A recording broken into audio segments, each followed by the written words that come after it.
E hoje a gente vai falar sobre o reino. Como é um pouco maior, a gente vai dividir entre hoje e uma parte da semana que vem.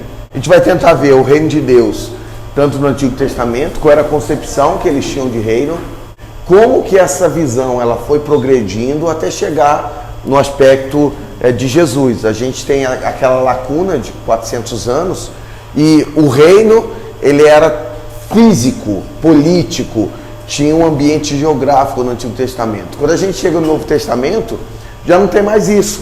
O reino ele é estabelecido de forma escatológica, mas tem um progresso para alcançar isso. Não é uma coisa que surgiu do nada, foi uma evolução. E é isso que a gente vai tentar falar aqui hoje, para que a gente possa compreender.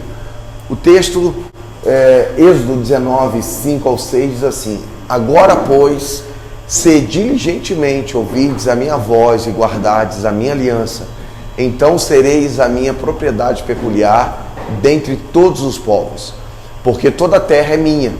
Vós me sereis reino de sacerdotes e nação santa. São estas as palavras que falarás aos filhos de Israel.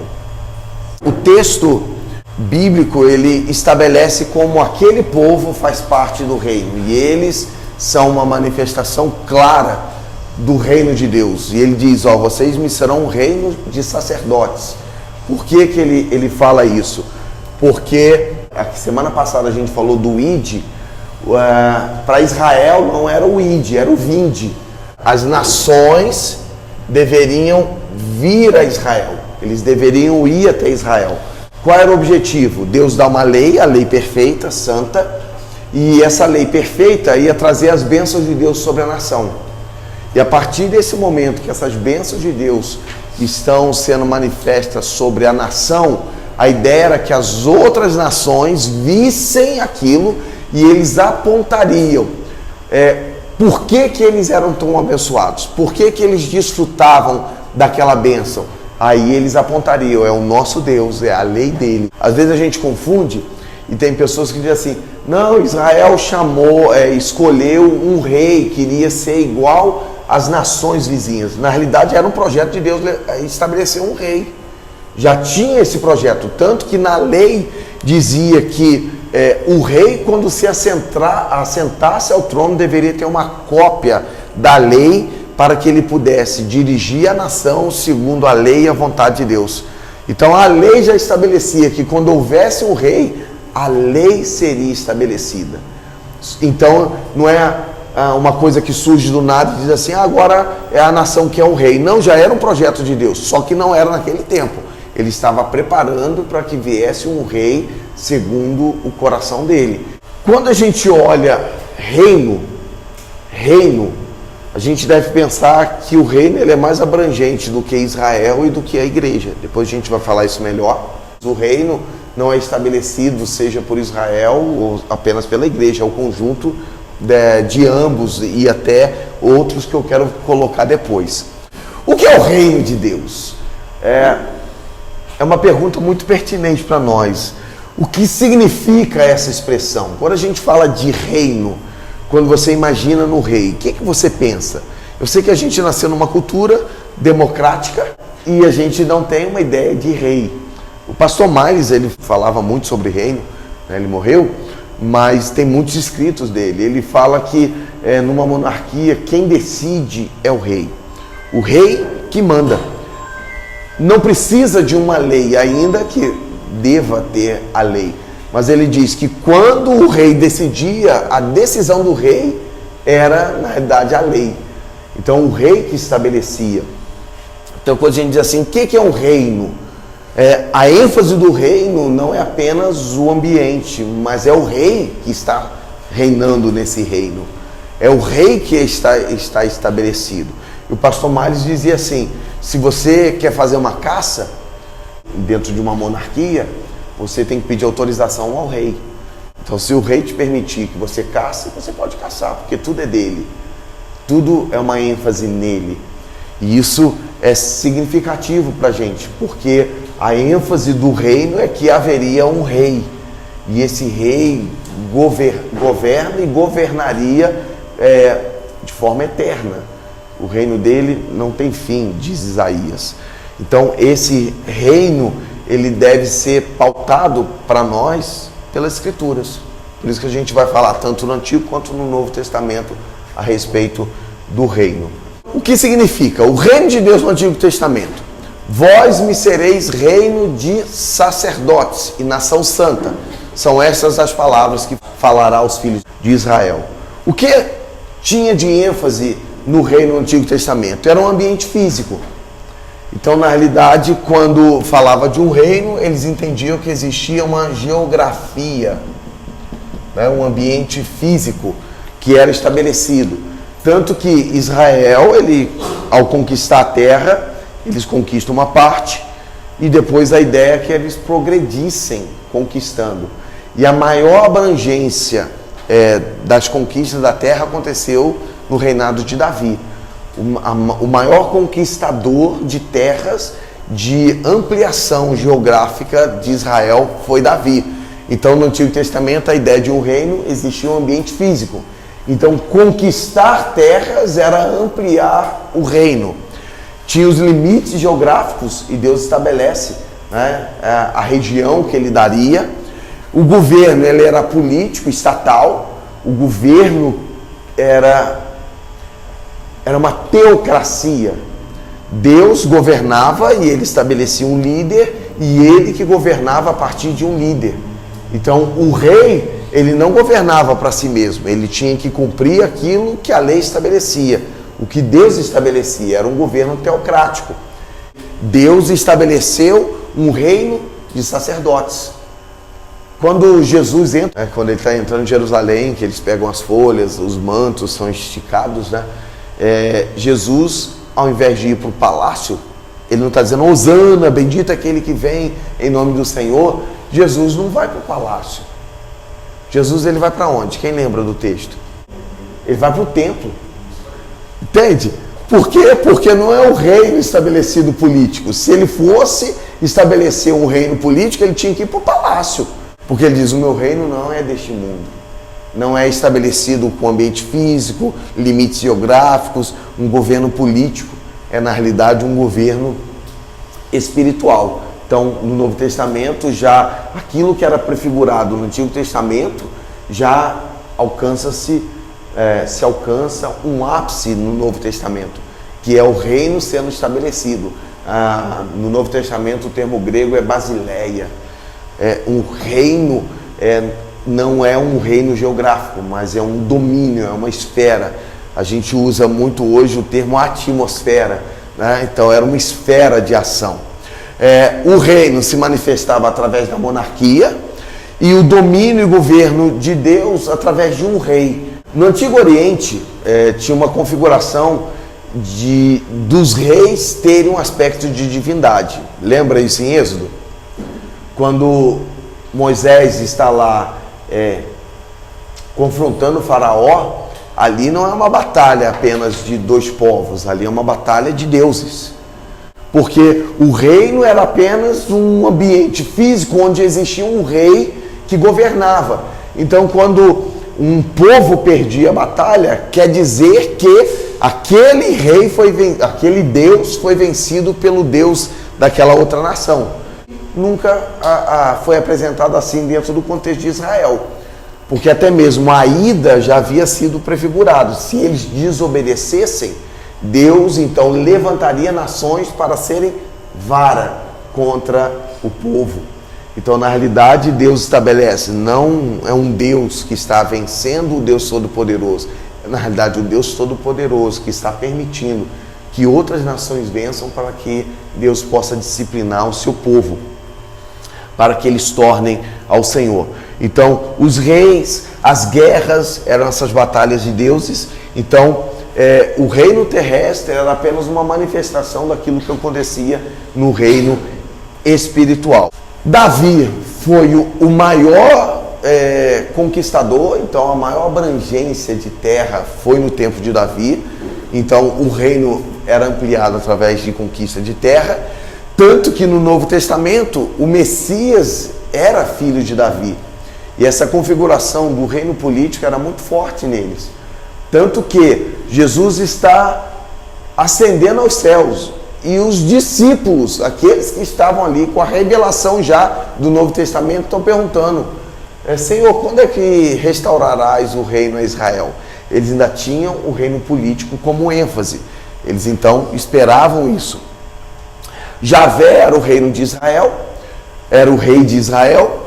Os Salmos canta ao rei, a celebração dos Salmos é o grande rei, o rei da criação, o rei da soberania sobre a terra. E tem Salmos que diz que ele governa até o universo, dizendo que as estrelas louvam a Deus. Então, na realidade, a ideia de Salmos é cantar a esse rei, exaltar a divindade daquele que está reinando sobre a nação. Já os profetas, eles então apresentam um reino escatológico. O que é o reino escatológico? É quando eles estão saindo daquele reino que tem limites geográficos, políticos e tal, e ele agora está ascendendo, né? Eles estão conseguindo subir para um reino escatológico, que tem uma ênfase espiritual. Então eles estão saindo disso, eles perceberam, e Deus está se revelando que há uma mudança de paradigma, há uma mudança de modelo de reino.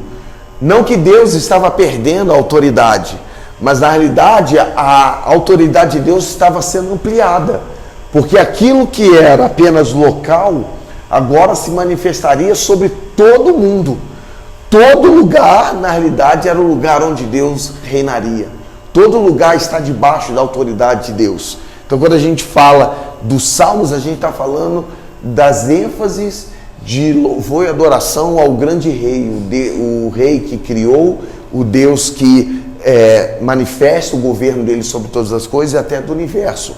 Na aula sobre Deus, Elohim, ele tem uma ênfase sobre a ideia de Deus criador. Javé é o Deus da aliança, é o Senhor. É o Deus da aliança, é o Senhor. Eugene Peterson, ele traduz como um eterno. O Pai, Pater, Pai, é fonte.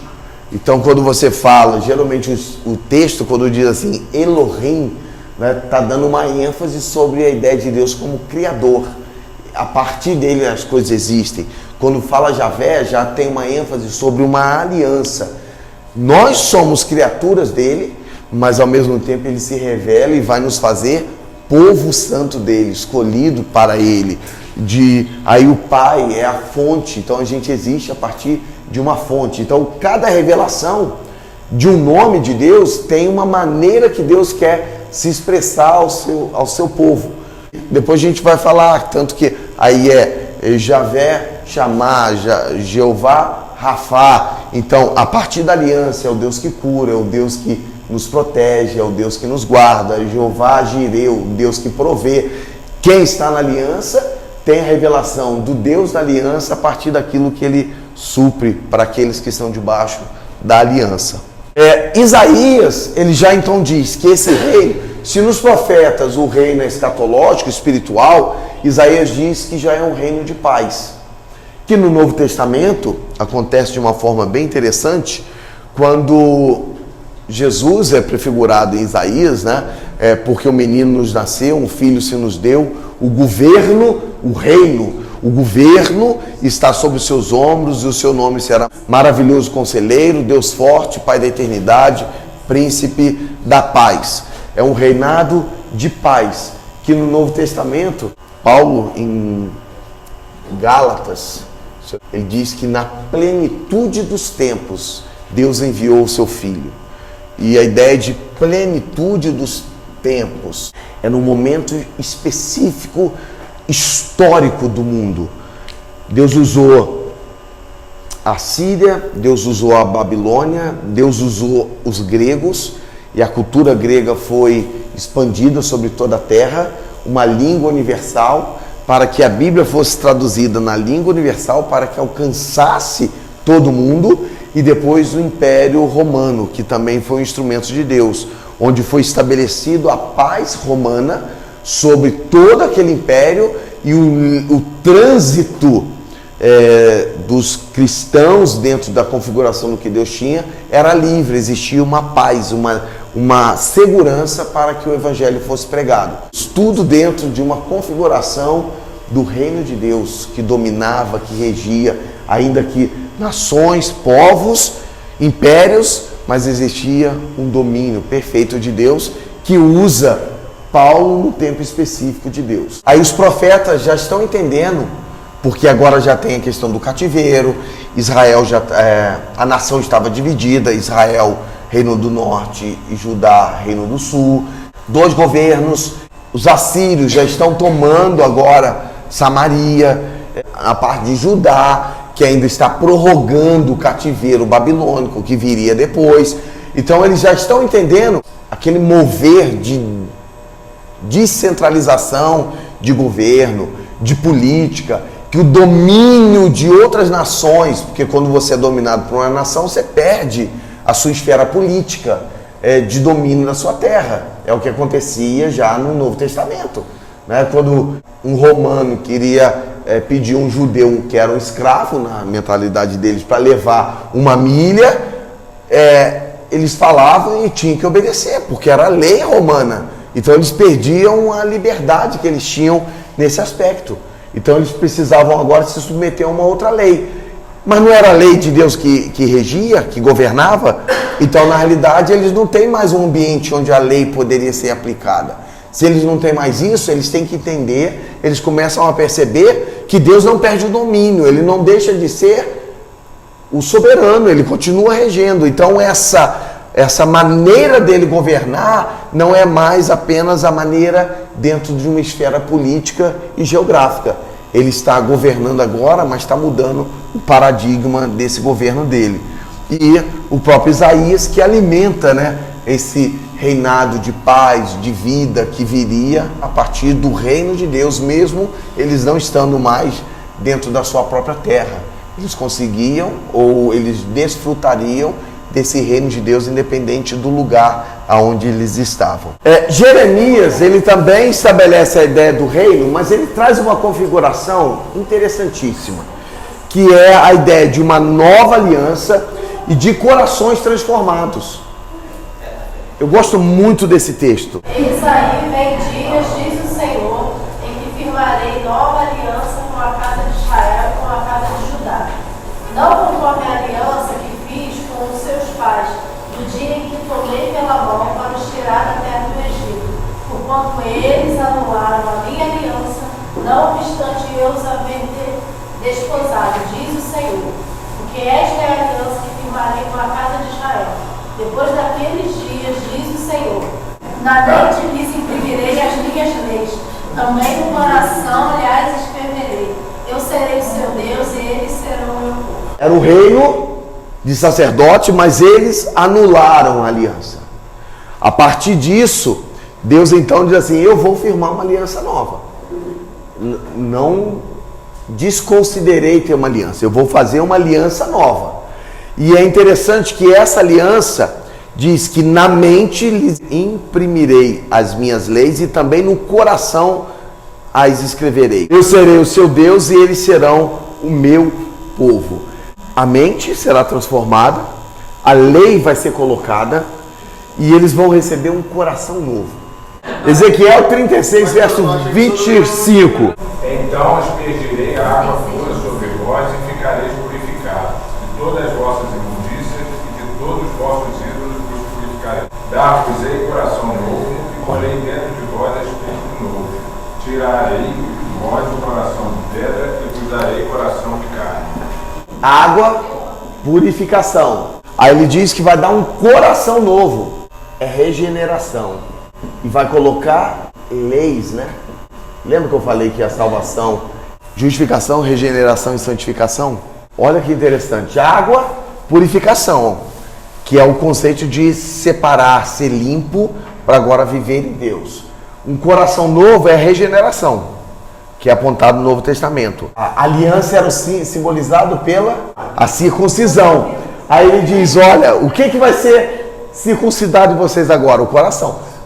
Não era mais simbolizado agora pelo um corte externo, mas é uma purificação do coração. eles seriam regenerados. E ele diz que a lei agora vai estar no coração deles. A lei vai estar na mente, eles vão andar segundo a lei de Deus. A salvação não é apenas o deixar de cometer o mal, mas é se unir ao bem, porque agora você é santo. E ser santo não é apenas deixar de fazer o mal, mas é ser virtuoso no que é bom. Outros profetas também apresentam a ideia desse reino que viria. Não é uma felicidade que você busca, mas a felicidade está consumada, porque a felicidade não é o que no reino físico que você vai estar, mas o reino já está em você. Então, para eles, a felicidade não é algo a conquistar, é algo que já está, vive em você. De Israel para todos os povos. De Israel era particular para Israel. A configuração do reino no Novo Testamento ela muda. Porque se lá era para Israel, era particular, agora no Novo Testamento ela é universal, ela é para os gentios. E é um grande mistério. Paulo diz assim, como esse reino se manifesta? Ele diz, porque ele é a nossa paz, o qual de ambos fez um, que ambos? Judeus e os gentios. Fez um, e tendo derribado a parede da separação que estava no meio, a inimizade. Ele usa o simbolismo, né? Templo, tinha uma parede que separava os gentios e não podiam entrar no átrio. Aí diz assim, o que ele fez? Ele tirou a parede da separação. Então aqueles que estavam fora, agora eles têm acesso ao templo. O templo é o símbolo da presença de Deus. Lógico que é em Cristo. Tirou essa inimizade, ele aboliu na sua carne a lei dos mandamentos na forma de ordenanças, para que dos dois, eram ordenanças externas, agora essa ordenança está onde? No coração. Agora a ordenança, a lei, está cravada no coração. Para que dos dois criasse um. Agora, aqueles que eram dois grupos estão no reino. Israelitas e judeus, e gentios. Um novo homem, fazendo a paz e reconciliar-se ambos em um só corpo com Deus, por intermédio da cruz, destruindo por ela a inimizade. A cruz é poderosa. Que poder extraordinário. Já no período ali pós-exílio, o reino já se manifesta em 3 configurações. Escatologia nacional, eles entendem que não era mais o lugar, mas que viria esse reino espiritual. O Messias é o grande libertador, por isso eles ficam esperando ali o Messias. Não é um fundador político, né? Simplesmente, mas é um governo espiritual, onde tem a lei, a regra e tudo, mas o governo é novo e justo. A realeza de Israel é oferecida aos gentios, então o que estava sobre eles alcança os gentios, porque a barreira foi tirada. O reino apocalíptico, as semanas de Daniel ali, onde começa dentro de a gente falar de escatologia, eles geralmente a escatologia e algumas linhas teológicas começam justamente ali naquelas 7 semanas de Daniel. Israel não estabeleceu o reino, ele apostatou. As profecias do Antigo Testamento, o reino é estabelecido na terra por Cristo, não mais com um aspecto geográfico, que é estabelecido pelo Cristo, né? Texto que nós já lemos, Isaías 9, 6 ao 8. O reino de Deus no Novo Testamento começa com esse discurso: arrependei-vos porque está próximo o reino dos céus. Mateus capítulo 3, verso 2. De certo modo, Paulo entende que a maior expressão do reino é a igreja, mas a igreja não é o reino, ok? A igreja está contida no reino, mas o reino é maior. Os evangelhos sinópticos, o reino de Deus é presente, eles repetem lá mais de 100 vezes, Jesus falando sobre o reino. O reino é diferente da igreja, a igreja é diferente de Israel. Então, o reino tem tanto igreja como Israel, mas não é a igreja nem Israel só. Então, é um conjunto. Por que eu coloquei a ideia de graça ali? Porque existem princípios ali de Romanos, onde o evangelho não chegou. Como será julgado essas pessoas? Paulo diz em Romanos que os gentios sem lei, eles fazem ou cumprem a lei. Como? Ele diz assim, pela lei da consciência. A criança está em silêncio numa sala, vai lá ver. ficou em silêncio porque a lei da mente, a lei moral, está lá acusando que ela está fazendo alguma coisa, ela faz silêncio. Existe algo na mente e no coração que é a lei moral, que as acusa. Então, um lugar que não alcançou, que Deus conhece, essa lei moral. Um bebê que nasce morre. Como que ele vai ser julgado? Ele cometeu pecado? Mas ele nasceu debaixo do pecado, da natureza adâmica. Como Deus vai julgar isso? É Ele que vai fazer. Aí é a graça dele. É a maneira dele fazer isso. Mas uma criança, ela tem que ser julgada de alguma maneira. Porque se ela é uma pessoa, ela é uma alma, ela precisa então passar por um processo em Deus. Como Deus vai fazer isso? Ele tem a justiça plena para poder realizar. Aí o reino, Israel e a graça. Em Mateus 4,17, Jesus assume o mesmo discurso de João Batista. Daí por diante, passou Jesus a pregar e a dizer: arrependei-vos, porque está próximo o reino dos céus. Mateus capítulo 5, começa o que em Mateus capítulo 5? Ali ele começa a fazer uma reinterpretação da lei. A lei, todo governo, todo reino tem uma lei. Ele está agora reinterpretando. Ele diz assim: arrependei-vos, o reino está próximo. E eu começo agora a dizer para vocês: bem-aventurados são aqueles que são perseguidos, porque deles é o reino dos céus. Bem-aventurados que sofrem. Ele muda a configuração.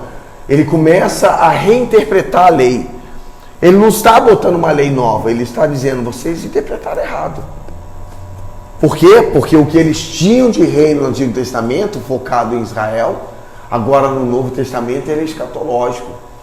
Então, ainda que eles sofram, eles pertencem ao reino de Deus. Porque o reino de Deus é uma atmosfera que está sobre eles, governando, regendo todas as coisas, que se manifesta a partir do coração.